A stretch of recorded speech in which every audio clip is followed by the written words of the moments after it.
What's up, everybody? Welcome back to the channel. Today we're working on a Grand Cherokee, and this one had an evap leak. And the evap leak was coming from this. You can see fuel filler neck has a couple hoses, little vent to ventilation piece right here. This is a self-sealing, I guess you can call them. Got the quick feel and all that stuff. Where's that part number at? This is from the dealership. 682509118N.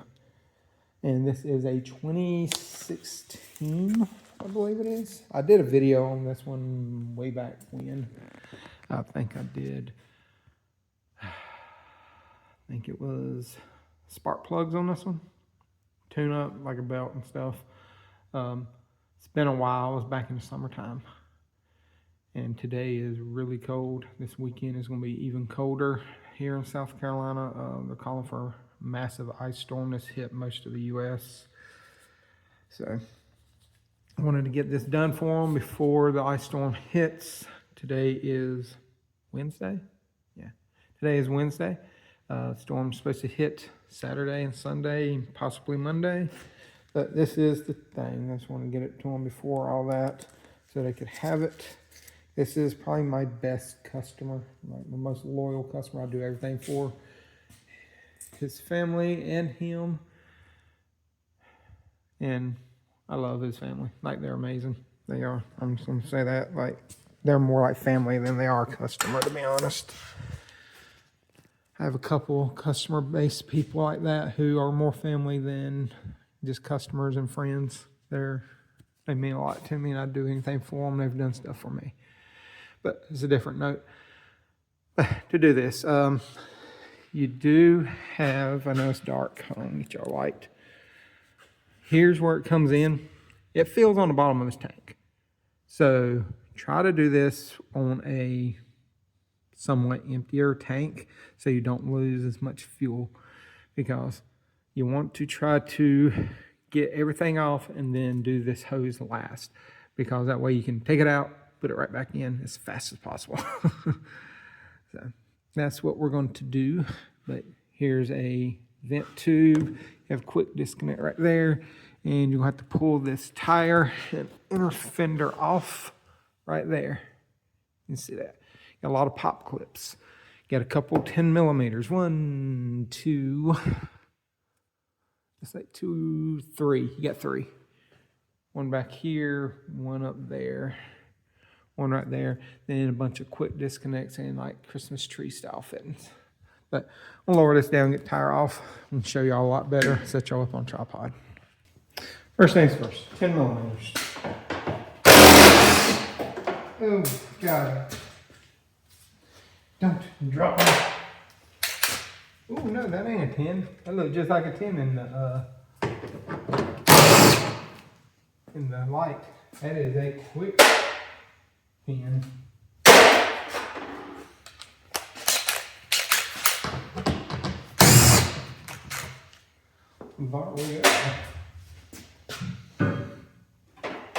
See how many we can get out without breaking. Off up there. That one popped out. That's the one I thought was a 10. See if I can get behind y'all.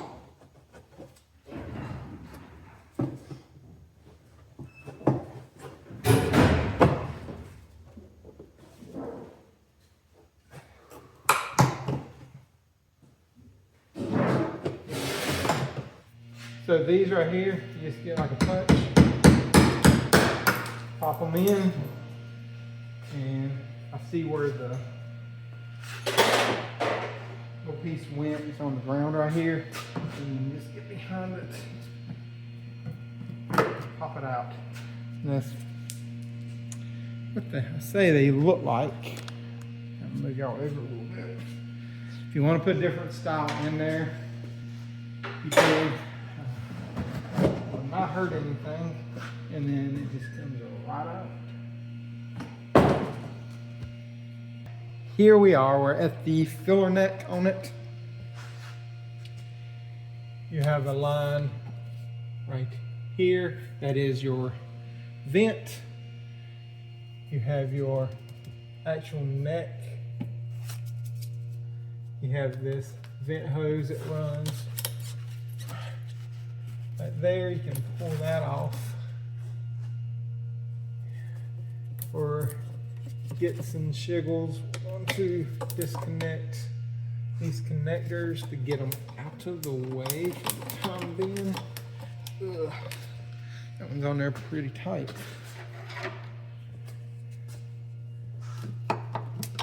Okay, that way they're just kind of out of the way.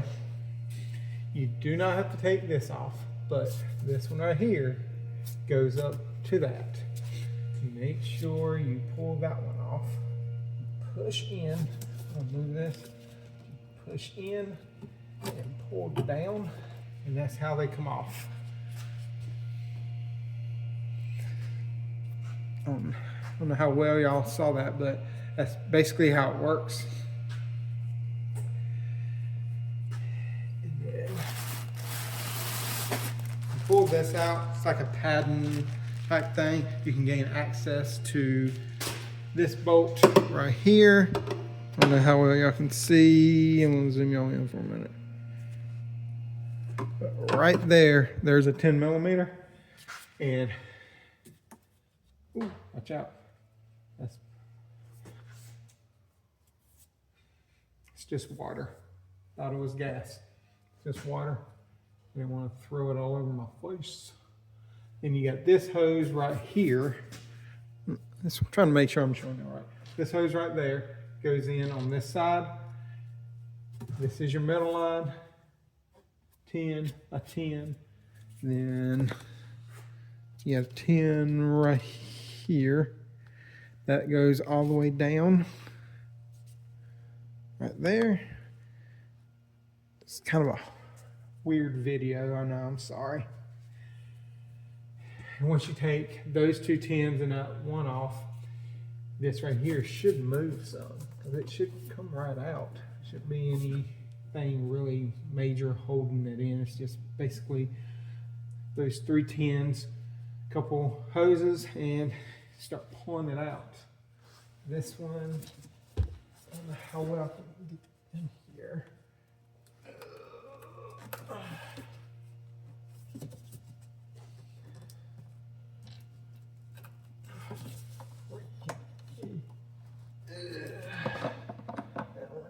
Not wanting to come off. Oh, there we go. Oh, a little more. There we go. We got that one off. Pulled the vent line, got this quick disconnect off, and now I'm gonna go ahead and pull these 3 10s out. I'm saving the connector that goes through the main fill neck to last.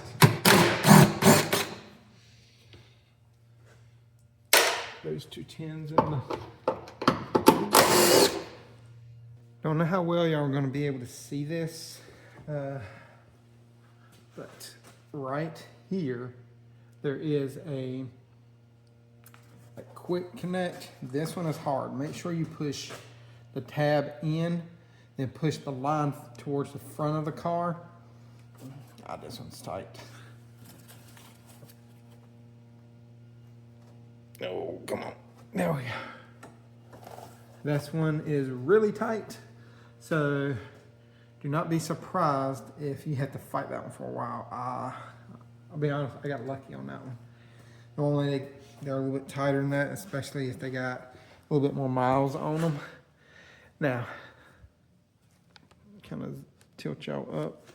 We're gonna take this hose clamp off first, loosen that up. I am put a training pan underneath here. I have to catch as much fuel as I can.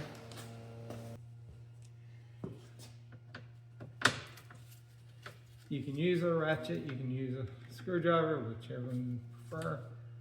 I'm using a screwdriver just for the fact that want to strip out the gears on this thing. I like to use factory clamps if possible.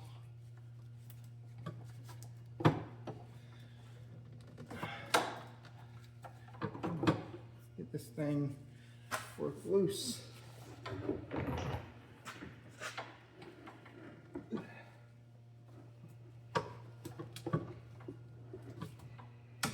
There she goes. Okay, I might be able to pop her loose now. Now, all I have to do is pull this loose right here, and it should be pretty much free.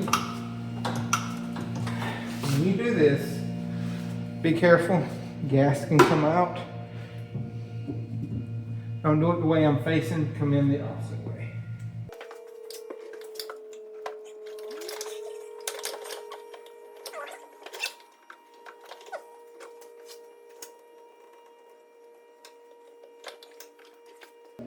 You can see that it is dripping. That's why I said pull it out slow. Do not rush this. And not a lot of fuel is going to come out. It's just I want you to know that fuel is going to no matter what. Okay. Now you can just walk it out. Don't fall off the ladder like I'm about to do.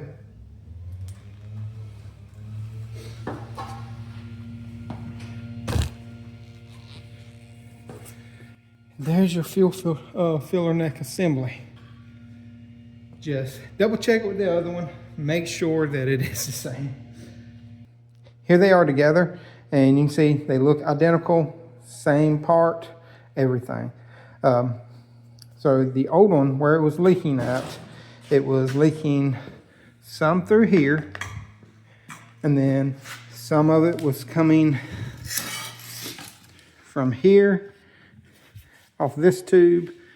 There was a little bit coming out of this connector on the bottom, not much, but most of the smoke was coming out of here and this tube. This one right here was actually doing good. The vent canister wasn't anything coming out of it. Should have did a video showing y'all the smoke test and all that, but we'll do that on a different day. But now, start to put this back up in here and feed your fuel end first, then feed this bottom end in. All right, everything is back on. Connectors connected, all the hoses are clipped down. Hardest thing was to put it back into the feed line right there. The rest of it was pretty easy. I haven't put the bolts in yet, as you can probably see, but everything else is back on. I just got to put the bolts on, tighten them down, and everything went in pretty smooth. Like, it took me roughly 10-15 minutes to put it in. Just the hardest thing was putting that, like I said, that feed line, and then getting them over the bolt studs themselves. That was the two hardest things on this. So, but we got it off, got it back on. I just got to put the fender cover back in and then put the tire on, and we should call it done. I got to clear the check engine light too. If you don't have a scanner or anything, you can get anybody door or drive it for a while, and it should go off if this is the cause of your evap leak. I am going to clear it, or you can even disconnect the battery, touch the positive and negative terminal together, let it drain all the power out of the battery, and then hook it back up, and the light should go off. It's like a hard reset almost on the computer. It just does like a wipe of all the codes in the computers. But I know some people are like, oh, you shouldn't do that and stuff, but I mean, I was actually taught that whenever I went to college. I went to college for automotive, and that's one of the things they taught us is, you know, do a quick clean wipe is to take terminals off, touch them together. I know you shouldn't do that on like hybrids and electric vehicles and stuff like that. You know, don't do it on those, but just like an everyday car with, you know, regular engine and stuff like that, I mean, it ain't really gonna hurt anything. But let me put this inner fender back on, and I'm gonna clear the code, and this will be a job done and complete. All right, so we got it all back together, and you see, I just wanted to show y'all what it looked like up in here. Come through nice. There we go. And it shows you right here too, there's no cap, and there's supposed to be a funnel. Put it in there, and it's supposed to feed it.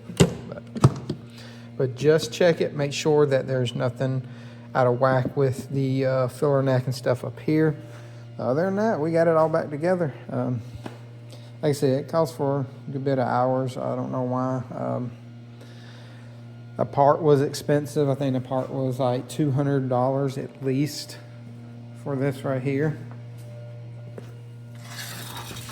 Yeah, like I said, this right here was about $200. I'll put it over here with the rest of my scrap that I got to take out. But I got to clear the code on it, you know, and I'm gonna take it for a test drive and all that good stuff. But if y'all got any questions, comments, concerns, let me know in the comment section. I get to them as soon as possible. Also, if y'all know a trick or something to get this thing out, if you're like a Jeep, Dodge mechanic, basically a Dodge Chrysler product.